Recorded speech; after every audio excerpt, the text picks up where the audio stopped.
in Star Studios at Florida Atlantic University, I'm Dr. Kevin Wagner, the co-director of the Political Communication Laboratory. And I'm Antonio Fins, politics editor at the Palm Beach Post. I'm Dr. Luz Marina Garcia, assistant professor of political science at FAU and an affiliate of the PolCom Lab. Today we're going to talk about our new poll of the United States, taking a look at the election, who people are choosing, also who they want to have over for dinner. So we got a lot to cover today, Antonio and Luz. Let's do it. All right, Kevin, you got the Vice President Harris leading former President Trump by 4 points. Tell us what you found. Yeah, the more things change, the more they stay the same, it looks like. This is very similar to what we had when we polled the race not too long ago. So we were trying to see whether or not there'd be a bump from the debate, if something had changed about the race, but it's strikingly very similar to where we were just a few weeks ago. But at that time, we were wondering whether Harris's lead was just a convention bounce or was it something that would have some staying power. So at least it shows that there is some staying power from what we've seen in the last month or so. Yeah, one of the ironies about American politics is despite the fact that the campaign seemed to be very aggressive and out there, there's not a lot of people to persuade, so there isn't often going to be a lot of movement in these polls. What this does seem to suggest is that Harris's, her movement into the race and her early lead seems to be at least sustainable in the short term. Whether it can hold up till November, we don't know. But at least in the short term, it seems like the gains that she made post-convention seem to be staying with us. And the margin of error in this poll was? Yeah, 3.7, so again... She's just outside of it. Yeah, just right outside. All right. All right, interesting finding. Among independents, the vice president has opened up almost a 7-point lead over the former president. Tell us about it. Yeah, one of the things that you always track in a race like this is we presume that partisans tend to come home, and so they're going to align with their candidate. So a lot of the focus on the debate is going to be on the race, and not just the debate, but on the race as well, is going to be on where those independent voters or those undecided voters often go. And in our numbers, at least, it looks like that Vice President Harris has gotten a little bit of a lead there with our independent voters. But this is a national poll, so that's going to vary state to state, and so it might not mean as much in places like, say, Michigan or Pennsylvania or Georgia. We don't know that from these numbers, but we can tell, at least initially, that she's gotten some bounce there. Well, interestingly, because early in the summer, it was Trump who seemed to be doing better with independents, kind of drawing them over when he was up against Biden. So it seems like that's kind of flipped a bit. Yeah, I think that there's a lesson in this polling since Harris has come in, is that it's a very different kind of race. And you can see the race tightening in many places, Harris doing considerably better in other places. But it's certainly a very competitive race. And even the small lead that we're seeing here among independents, we'll have to see whether that's sustainable as well. All right. Now, interestingly, although Harris has a 4-point lead over Trump, when the question is, who do you think will win, it actually doubles to 8-point gap, people believing that she will win in November and not so much for Mr. Trump. Yeah, this is one of those questions, Antonio, that we put in there as political scientists because we know it measures something a little bit different than sort of the normal horse race kind of question. And when you ask a question about who do you think is going to win, what you're doing is you're forcing the respondent, the person responding to the poll, not to just think about how they're voting, but also to think about how are the people around me voting? How are my friends voting? How are my family voting? In some ways, it sort of expands the sample, right? By forcing them to sample among them, the people around them, and provide those answers. There is some evidence that the who do you think is going to win can be very predictive at the end. And this is, of all the numbers in this poll, this is probably the best number for Vice President Harris because it suggests that the people that are responding to the poll are seeing that momentum and that enthusiasm in their friends and their family, and they're projecting that into this number. All right.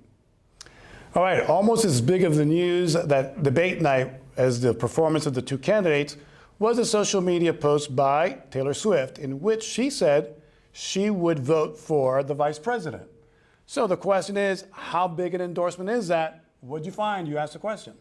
We just had to, and what we found is about 25% of our respondents said that it was going to be a big impact for the Harris campaign, while 33% it was going to be a slight help for Harris, and about 10% said that it was actually going to help Trump, so maybe banking on the Swift haters out there.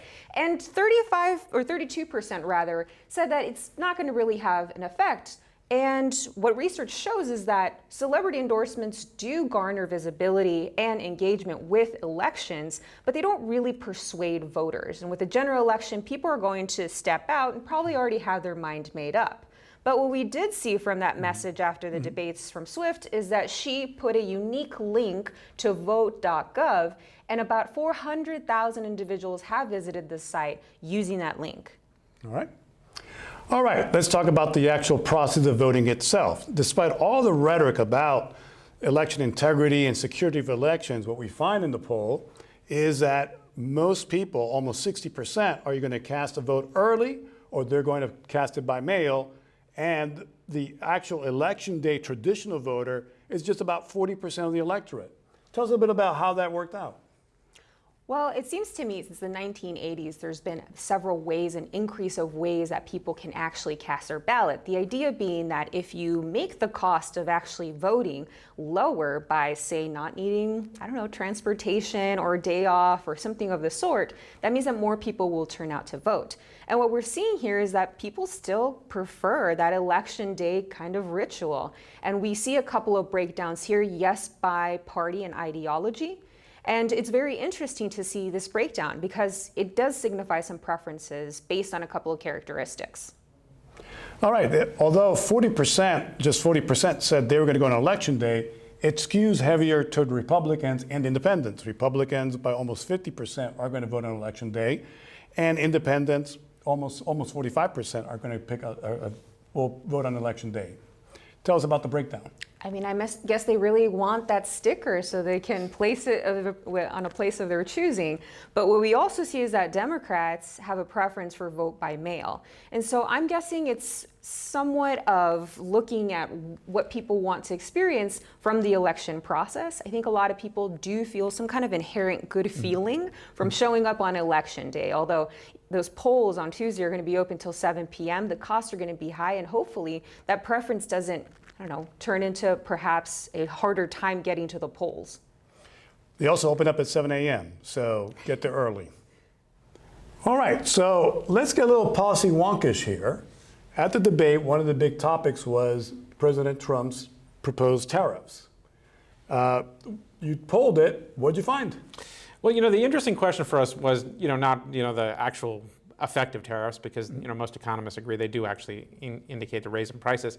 But we were curious, do people believe that? Because there was a big debate between the two candidates about that. And surprisingly, to me at least, most people do seem to understand that tariffs do mean an increase in prices that they will have to bear at the supermarket or other places. So it's actually, sometimes people don't give the American people enough credit for understanding the implications of policies. And in this case, the American people seem to know. Well, Harris called it a national sales tax. At least almost, 50% of the electorate or that you polled probably comes to that conclusion too. Yeah, even independents and Republicans often see tariffs as being cost. Now, there's a fair question about whether or not it's good policy or not, and historically, the irony, of course, is historically tariffs have been more supported by the Democrats, and today it's a little bit of a shift, but people do understand what they mean. All right, let's look past election day to Thanksgiving. You asked a question, which of these candidates you'd like to see there sitting down with you to carve that Thanksgiving turkey? What'd you find? Well, the interesting thing about a question like this is it's a fun question to ask, but it's actually a meaningful question in political science because it's a question that goes to relatability. And what it's really asking people is, which of these candidates, when you think about them, do you think understands your family, understands your life, is the kind of person that you could have a conversation with about the things going on in your life? It's a question that lets us see a little bit about how people really identify those candidates. And in this particular case, it didn't really tell us a whole lot because people were pretty evenly divided on how they saw them. What did you see, Liz? That's right. About 35% of our sample said that they wanted Harris at the dinner table. 34% said that they wanted Trump. And actually, Waltz is a little bit ahead in terms of favorability of actually joining the Thanksgiving dinner ahead of J.D. Vance. So to me, it's kind of on par with who do you want to have a beer with. But I do have to point out that about 18% said that they didn't want any of these people. They probably don't want their own family at the dinner, right? They just want to get to the football game. But just the same, it seems that there's neck and neck, right, in terms of that, I guess. Yeah, personally, I think there's a lot of wisdom in that 18%, Antonio. So we didn't get a chance to talk about all of it. There are some questions and some findings in our poll that we didn't get a chance to talk about today. But if you want to see more, go to faupolling.com and you can see some of our questions we didn't ask. You can see the polls that we've already asked about and maybe get a look into some of the polls that we're going to go to. Maybe come back to Florida or to Michigan or Pennsylvania. There's still a lot to do, right? Absolutely. So it's only going to be ramped up a little bit more getting to the election. So stay tuned for all the coverage and press releases. You know what? It's been a tumultuous race so far. There's no reason to think the next 30 days won't be the same. So follow the polling here at FAU. Follow us at palmbeachpost.com. And Yeah, and if you like what we're doing here, please do give us a like and a follow, and check out our website at faupolling.com. I'm Dr. Kevin Wagner, the co-director of the Political Communication Laboratory. I'm Dr. Luz Marina Garcia, Assistant Professor of Political Science and affiliate at PolCom. I'm Antonio Fins, politics editor at the Palm Beach Post. And we'll see you next time.